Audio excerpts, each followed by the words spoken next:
Hello. Well, I just hit 100 subscribers and my students have been bugging me to make a special happy 100 subscriber video. So this video is going to have to be that.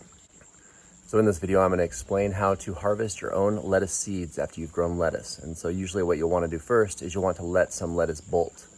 And I'll show you what that means in just a moment. Thanks for watching. All right, so here is a bolted lettuce plant.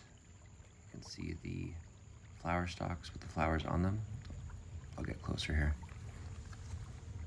You can see the yellow unfertilized flower looks very similar to a dandelion flower. And the ones that have gone to seed. Oh, here's the bag, by the way. This is the original brand that I happen to use for this. And if I grab onto these seeds, you can see the seeds.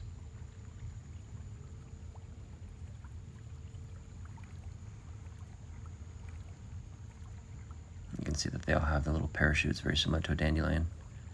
If you grab onto those little parachute things, sometimes you can pull them out. Sometimes the parachutes just tear right off.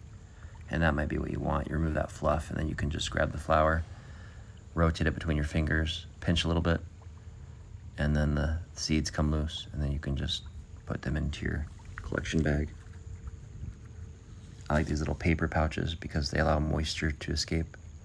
That way you don't get mold in your seeds and your seeds die.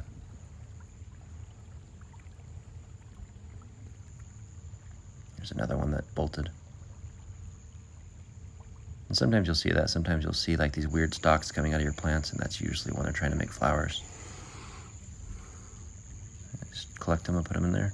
I'll probably collect a couple hundred. I'm not going to make you watch me collect all the ones I'm going to collect, but I'm not going to collect all these, but I'll probably collect, I think each flower probably has 25 seeds maybe, give or take.